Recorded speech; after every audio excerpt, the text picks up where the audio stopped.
इस संदेश का शीर्षक है परमेश्वर ने इतना प्रेम रखा। इसे सुनकर आशीष पाइए। परमेश्वर ने हमसे इतना प्रेम रखा। बहुत से तरीके हैं जिसके द्वारा परमेश्वर अपना प्रेम निरंतर हमारे लिए प्रकट करते हैं। बाइबल इस बात पर जोर देती है कि परमेश्वर ने इतना प्रेम रखा, उसने दिया, उसने प्रेम में दिया।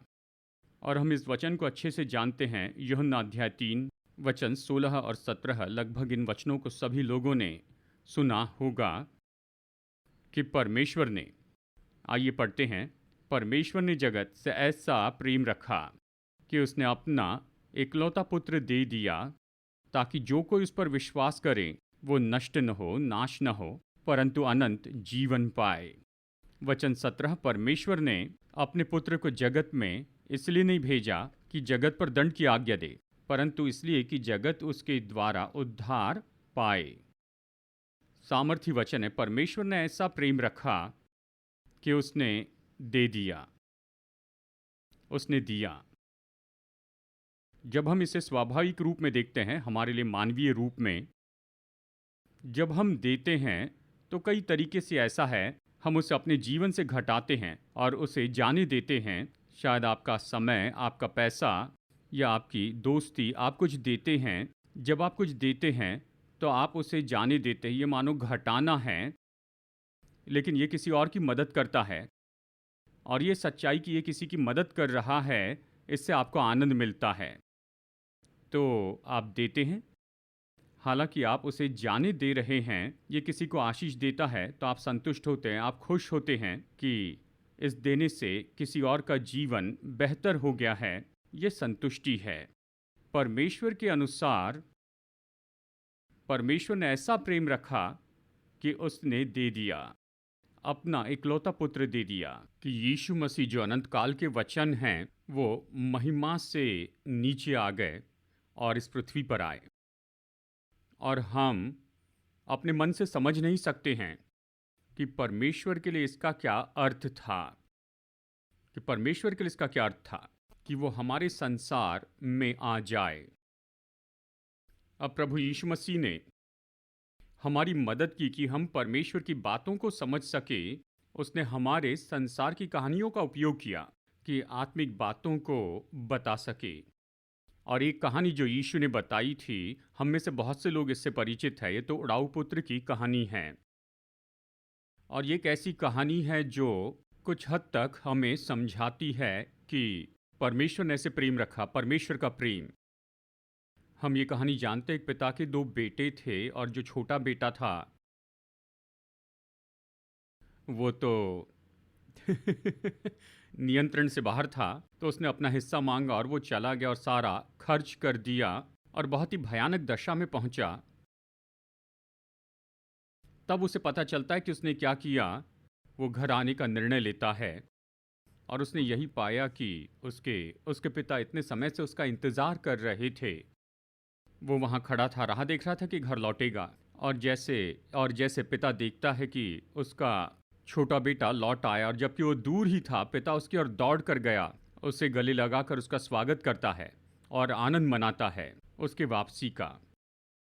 और किसी तरह से ये कहानी हमें एक बहुत ही महत्वपूर्ण बात बताती है कि परमेश्वर इस तरह से हैं और हमने यही किया था। हम परमेश्वर से दूर गए थे, लेकिन वो फिर भी वहाँ पर राहत देख रहे थे। और फिर हम परिश्रम करते हैं कि परमेश्वर के पास वापस आए। वो तैयार कि हमें गले लगाए और हमारा स्वागत करें और राजा जैसे हमसे व्यवहार करें, कि उंगली में अंगूठी पहनाए और हमें वस्त्र पहनाए और आनंद मनाए।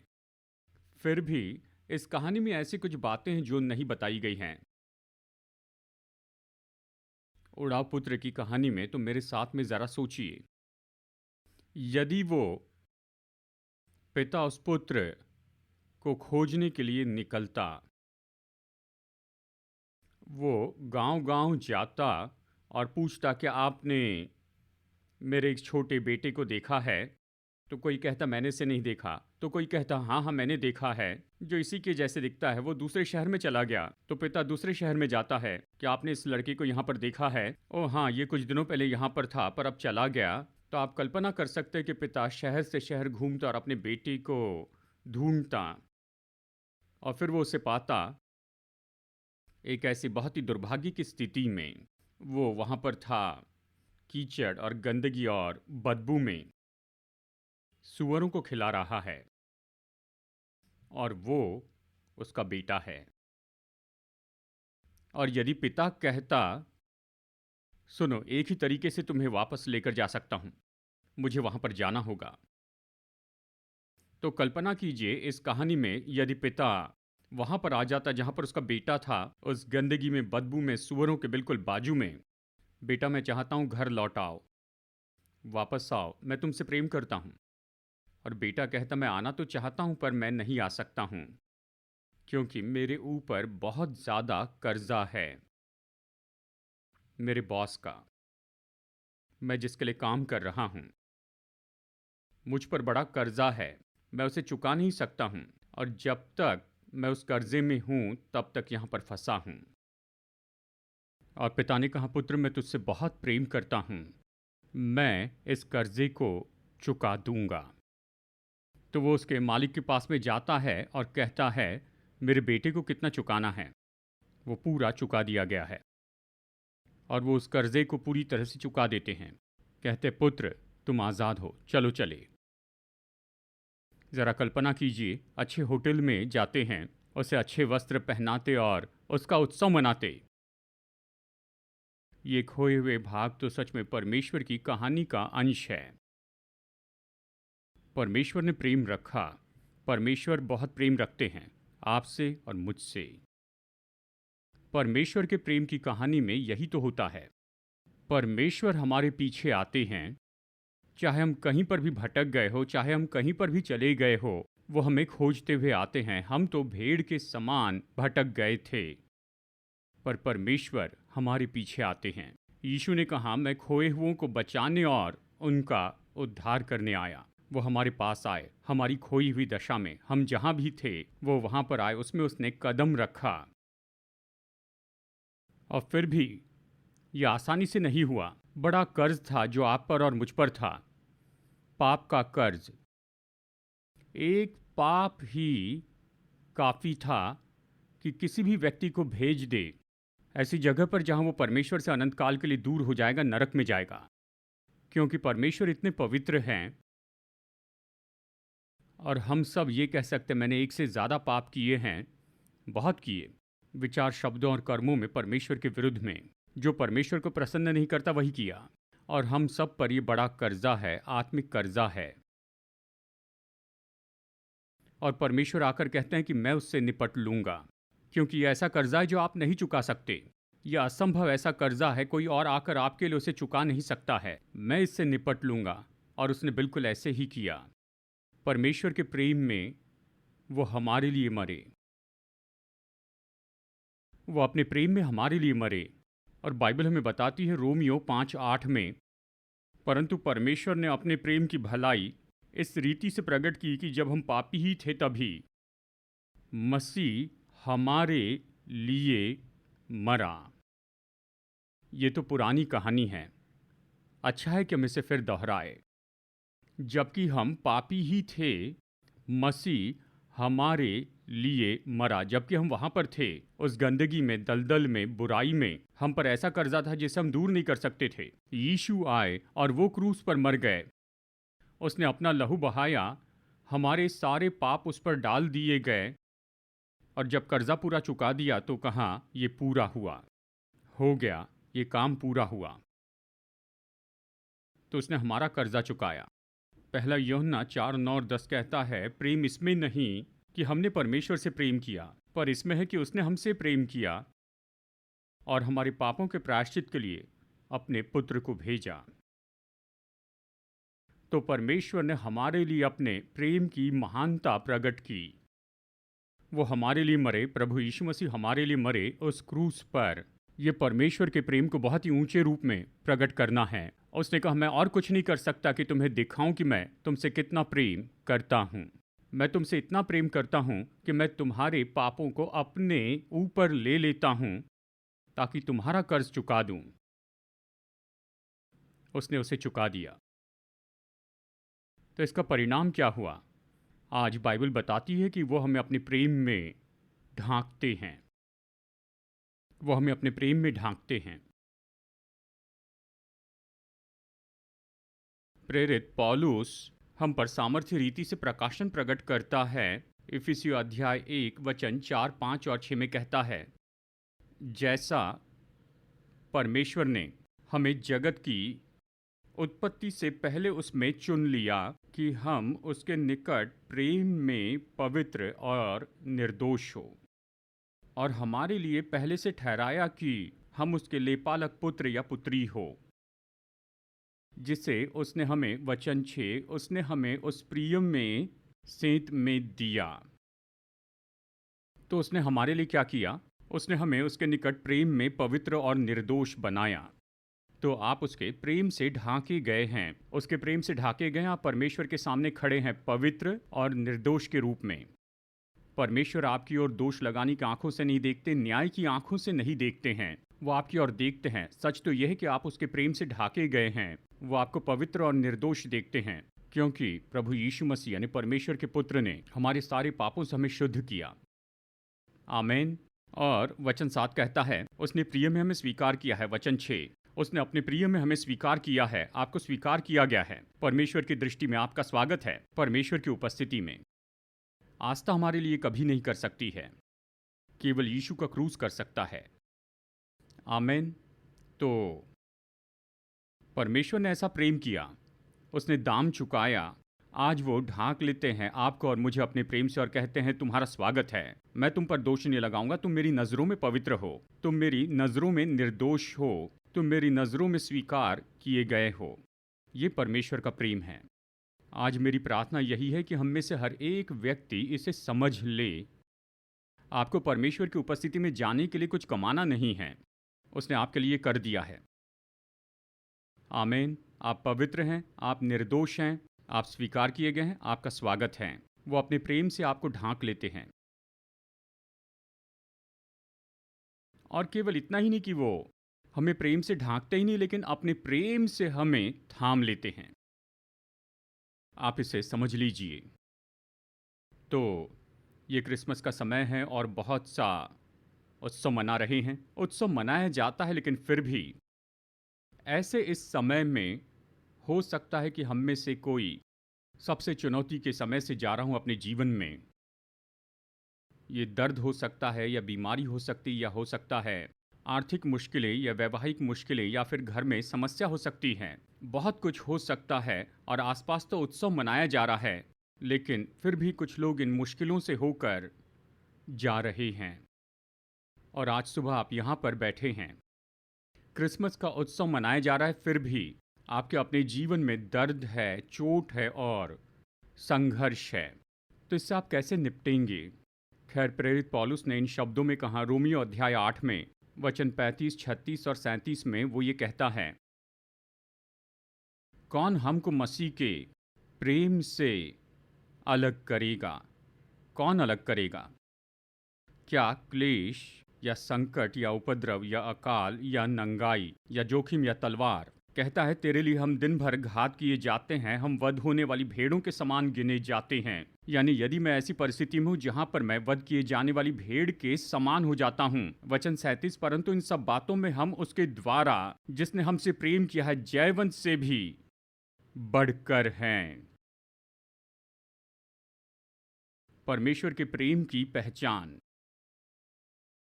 ये पहचानना कि परमेश्वर ने हमसे जो प्रेम रखा है उससे कोई हमें अलग नहीं कर सकता है। चाहे आपके जीवन में आपके सामने कुछ भी आए, आपके जीवन में चाहे जितने भी संघर्ष आए, चाहे गुफा कितनी भी अंधियारी हो, चाहे कितना भी बड़ा पहाड़ हो, चाहे वो जगह कितने अकेलेपन की हो, लेकिन परमेश्वर का ये प्रेम है जो आपको कभी छोड़ेगा नहीं। आमीन। तो कहता है, कौन हमें अलग कर सकता है उस प्रेम से जो परमेश्वर ने हमसे किया है? चाहे मैं जिससे भी होकर जाऊं, मैं जान सकता हूं दिल की गहराई में कि प्रभु मुझसे अभी भी प्रेम करते हैं। प्रभु मुझसे अभी भी प्रेम करते हैं। शायद परिस्थितियां आपको ये बता रही हैं इसके विपरीत कि परमेश्वर आपको भूल चुके हैं, परमेश्वर को तुम्हारी परवाह नहीं, तुम्हारे परमेश्वर कहाँ हैं, तुम ऐसे क्यों हो, ये सब तुम्हारे साथ क्यों हो रहा है, मैं इतना अकेला हूँ, ये सब देखिए, ये सारी परिस्थितियां आपके ऊपर चीख कर बता रही हो, लेकिन आपके दिल की गहराई में, जैसे पौलुस कहता है, हम जानते हैं परमेश्वर ने हमसे जो प्रेम रखा उससे हमें कोई अलग नहीं कर सकता है। और हम उसे जानते हैं, इसलिए वो कहता है इन सारी बातों में हम जयवंत से बढ़कर हैं। हम जयवंत से बढ़कर हैं। आप केवल आशा नहीं करते, आप जानते हैं खेल खत्म हो गया, परमेश्वर जीत गए और आप भी जीते क्योंकि उसकी ओर से हैं। परमेश्वर इससे आपको निकालेंगे, आप जानते हैं। तो परमेश्वर का प्रेम हमें थामे रहता है इन सारी बातों के बीच में जिनमें से हम जाते हैं। और इसलिए हालांकि इन सारी बातों के बीच में जब आप मुश्किल से होकर जाते हैं, आप शाश्वती रखिए, मेरे परमेश्वर मुझसे अभी भी प्रेम रखते हैं। वो मुझसे प्रेम रखते हैं और उसका प्रेम मुझे जयवंत से बढ़कर बनाता है। आमीन। तो पौलुस हमें इस जगह पर न्योता देता है कि हम उसके प्रेम को जान ले, उसके प्रेम को जान ले। ये महत्वपूर्ण है।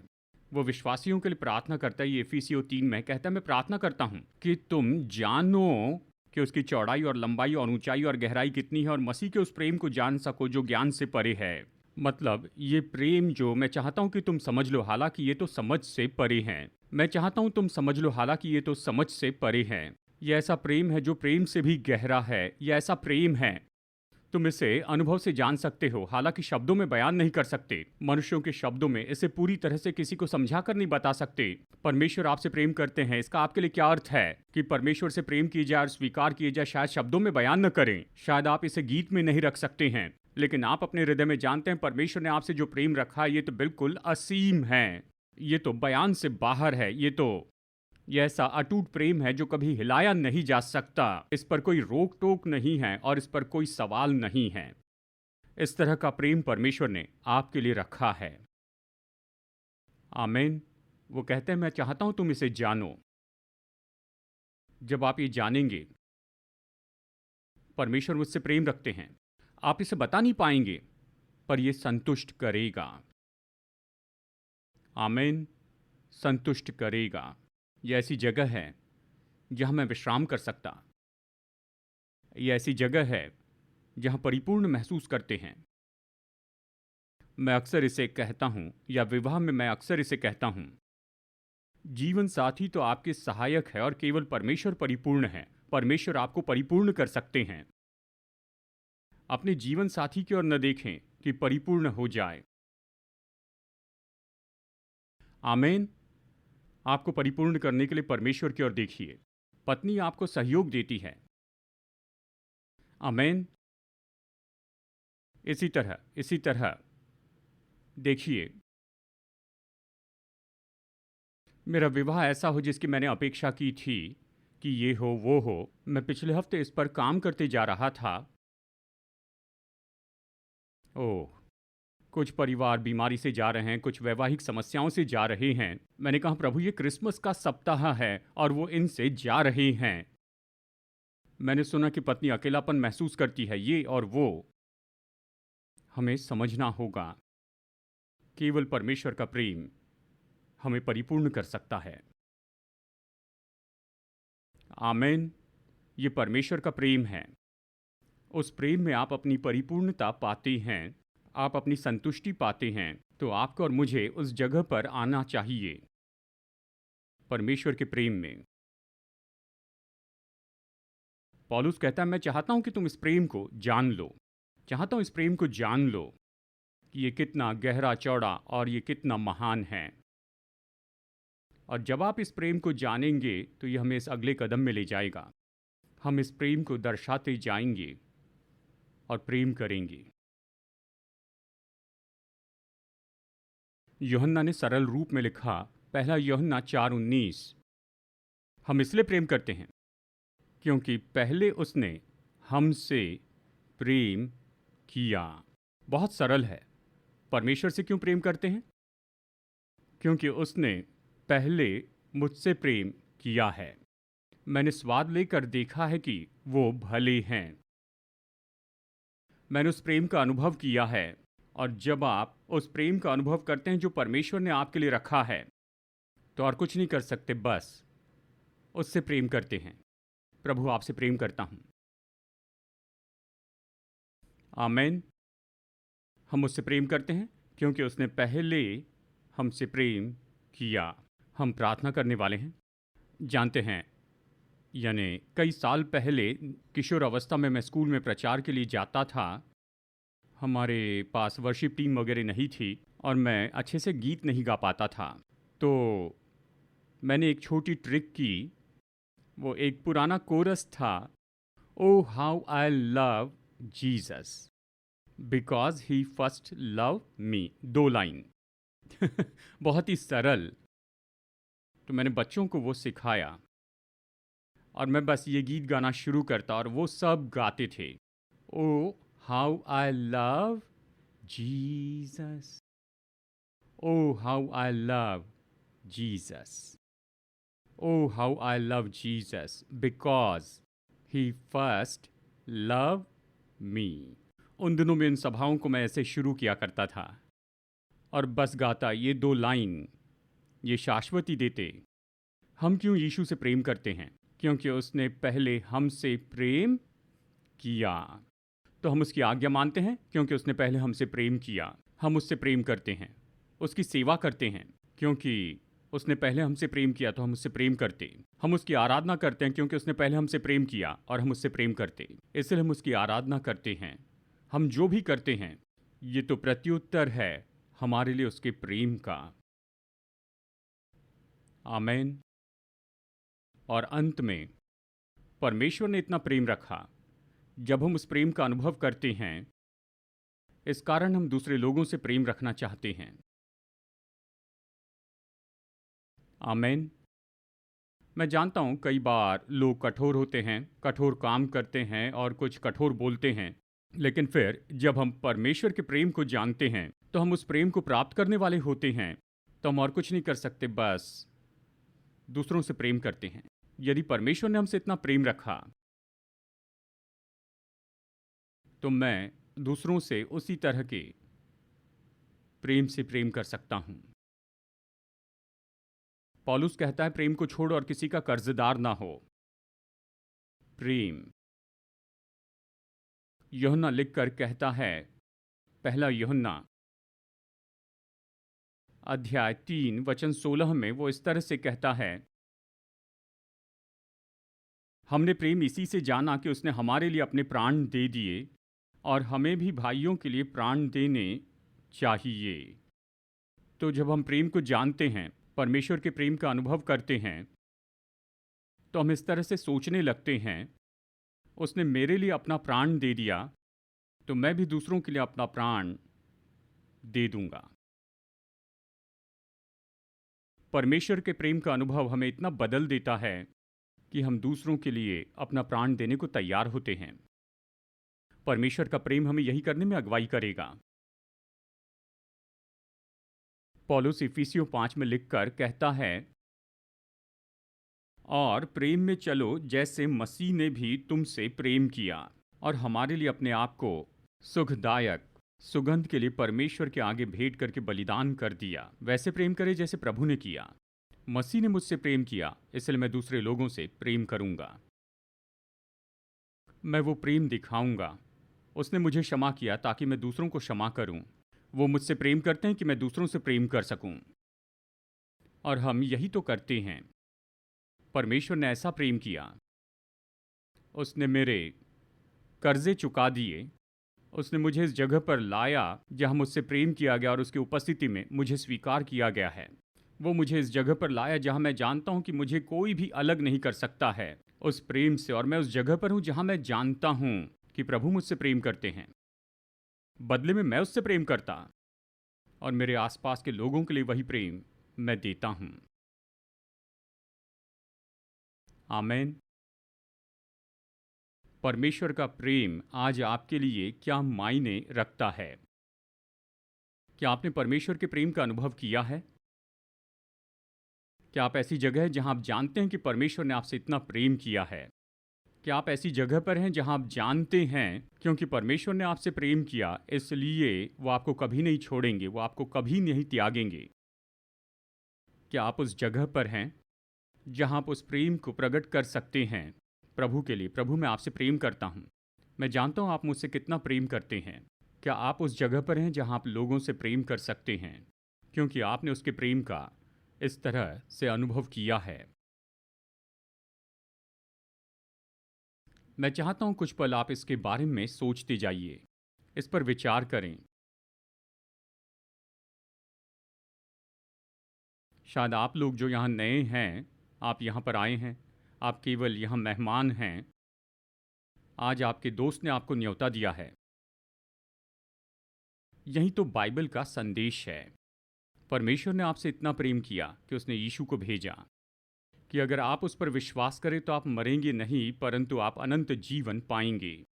ये बहुत सरल सुनाई देता है, लेकिन ये एक वचन आपके अनंत काल के भविष्य को निश्चित करता है। अगर उस पर विश्वास करेंगे तो आप मरेंगे नहीं, लेकिन आप अनंत जीवन पाएंगे। अगर आपने यीशु पर विश्वास करने का कभी निर्णय नहीं लिया है, यदि आपने कभी निर्णय नहीं लिया कि यीशु को अपने जीवन में स्वीकार करें, उसके प्रेम और उसके प्रेम के कारण उसने आपके लिए जो किया उसके लिए हाँ कहें, आज सुबह ऐसा करने का मौका हमारे पास है। मैं सरल प्रार्थना में अगुवाई करूंगा। अगर आपने यीशु को कभी स्वीकार नहीं किया है, कभी नहीं कहा कि प्रभु आप मेरे पापों को क्षमा कीजिए, मेरे जीवन में आइए, तो आपको न्योता देता हूं, अभी प्रार्थना के समय ऐसा कीजिए। सरल प्रार्थना में मैं अगुवाई करूंगा। आइए अपने सिर झुकाएं। क्या यहाँ पर इस ऑडिटोरियम में कोई है या फिर ऑनलाइन पर कोई देख रहा है? आपने यीशु को अपने जीवन में स्वीकार नहीं किया। बाइबल कहती है जितनों ने उसे ग्रहण किया उतनों को उसने परमेश्वर के पुत्र होने का अधिकार दिया। जब आप यीशु को स्वीकार करते, उसके प्रेम को स्वीकार करते हैं, वो आपको परमेश्वर की संतान बनाते हैं। अगर आज आप निश्चित नहीं कि क्या आप परमेश्वर की संतान हैं, यीशु को स्वीकार किया, अगर इसके बारे में निश्चित नहीं हैं, पर ऐसा करना महसूस करते हैं, तो इस प्रार्थना में मैं आपको न्योता देता हूं, मेरे बाद आप ये प्रार्थना दोहराएं। प्रभु यीशु मसीह, मैं विश्वास करता हूं आप क्रूस पर मेरे लिए मरे। मैं विश्वास करता हूं आपने मेरा कर्ज चुकाया। मैं विश्वास करता हूं आप फिर जी उठे और आज आप जीवित हैं। विनती करता हूं आप मेरे जीवन में आइए, मेरे पाप क्षमा कीजिए, मुझे परमेश्वर की संतान बनाइए। मदद कीजिए कि मैं केवल आपके पीछे चलते जाऊं अपने पूरे जीवन भर। यीशु के नाम में ये प्रार्थना करता हूं, आमीन, आमीन। अगर किसी ने पहली बार ये प्रार्थना की है तो हम आपके साथ में उत्सव मनाना चाहते हैं, तो अपना हाथ उठाइए अगर आपने इस ऑडिटोरियम में ये प्रार्थना की है। एक है, प्रभु आपका आशीष दे, बहुत ही अद्भुत अद्भुत। और कोई है जिसने ये प्रार्थना की है बिल्कुल पहली बार? अगर कोई है, मैं आपका हाथ देखना चाहता हूँ जिन्होंने ये प्रार्थना की है बिल्कुल पहली बार, तो हाथ हिलाइए, हम किसी को चूकना नहीं चाहते। पीछे में किसी और ने हाथ उठाया, प्रभु आपको आशीष दे। और कोई है, और कोई है, हम देखना चाहते हैं। और कोई है, हाँ, तीसरा हाथ, परमेश्वर आपको आशीष दे। अगर कोई है तो अपना हाथ उठाइए। अगर आपने पहली बार ये प्रार्थना की है, प्रभु आशीष दे। बहुत ही अद्भुत। हमारे ग्रीटर्स आएंगे, ये आपको एक बैग देंगे जिसका नाम है न्यू बिलीवर्स बैग। इसके साथ डिसीजन कार्ड है, इस पर अपना नाम और नंबर लिखिए और आपके पास आए ग्रीटर को इसे लौटाइए।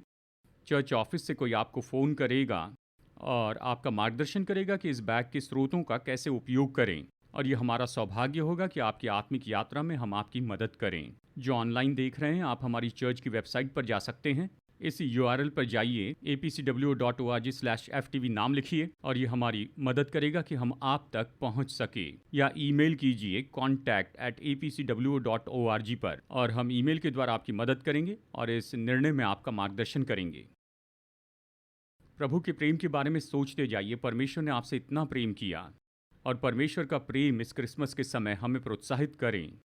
धन्यवाद देते हैं प्रभु, आपको धन्यवाद देते हैं आपके प्रेम के लिए। पिता, हम प्रार्थना करते हैं कि आज सुबह के इस ऑडिटोरियम में उपस्थित हर एक व्यक्ति और जो ऑनलाइन देख रहे हैं, और सच में परमेश्वर हमारे हृदय इस बात को समझे कि आप हमसे कितना प्रेम करते हैं। कि आज अभी जहाँ पर भी हम हैं, हम में से हर एक, हम चाहे किसी भी परिस्थिति में हो, किसी भी दशा में हो, हम बिना किसी सवाल से परमेश्वर से प्रेम किए गए हैं। इस पर कोई सवाल नहीं है। आप हमसे प्रेम करते हैं और हम ये शाश्वती पा सकते हैं कि हमें कोई भी अलग नहीं कर सकता है उस प्रेम से जो परमेश्वर ने हमारे लिए रखा है यीशु मसीह में। और हमारे पास ये शाश्वती, हमारे हृदय में ये आनंद है कि इन सारी बातों में हम तो जयवंत से भी बढ़कर हैं, उससे जिसने हमसे प्रेम किया। हम विजयी की तरफ आते हैं, हम तो विजयी हैं, हम जयवंत हैं, हम जयवंत से बढ़कर हैं। तो पिता, हम आपकी स्तुति करते हैं, आपका आदर करते हैं, धन्यवाद देते हैं।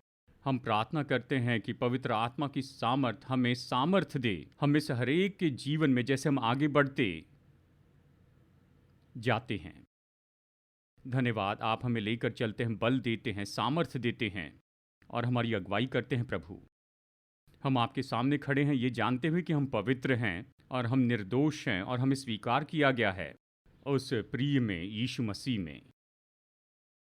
धन्यवाद इस धन्य शाश्वती के लिए। धन्यवाद प्रभु।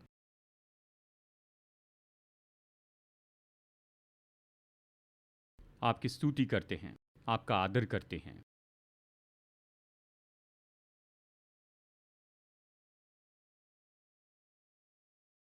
अब हमारे प्रभु यीशु मसीह का अनुग्रह और हमारे स्वर्गीय पिता परमेश्वर का प्रेम और उसकी पवित्र आत्मा की मधुर उपस्थिति हर एक हृदय और जीवन को भर दे हमेशा, यीशु के नाम में। और सब लोग कहें आमेन आमेन। संदेश सुनने के लिए धन्यवाद। भरोसा करते हैं कि ये संदेश आपके लिए आशीष रहा। मुफ्त के स्रोत पाने के लिए, जिनमें हैं सरमन नोट्स और पब्लिकेशन, पाने के लिए विजिट करें apcwo.org पर। बेंगलुरु के एपीसी बाइबल कॉलेज की जानकारी पाने के लिए विजिट कीजिए apcbiblecollege.org पर। याद रखिए, all peoples church Bengaluru app download कीजिए एप्पल या गूगल प्ले स्टोर से।